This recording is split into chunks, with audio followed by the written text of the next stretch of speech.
Sirok yaxshi. Pulingiz bormi? Ana men uydan xotinim haydab yubordi, bolam bilan. Bolamga ovqat olishimga pul berib turasizmi?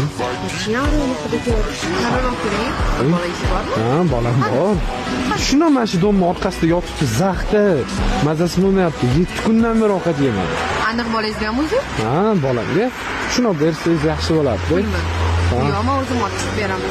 Yo'q. Yo'q, o'zim beraman. Qani bolangiz? Shundan naryoqda. Bolasi bitta. Nima ma'lum qilganmi? Voy, bolam. Men zaxga o'tib olding. Ha? Yo'q, izzat. Bolam, tur, zaxda o'tirma, ovqatini bering. Bekor qildi, shu oyim bilan yarashing. Nimani bekor qilaman? Jonimga tegdi, tualet tozalab bu. Yaxshi yuruvdik biz. Tualet tozaladik, shoyi bor, sunnat yaxshi edi. Sahar. Bu bolam mana. Anam, bolam.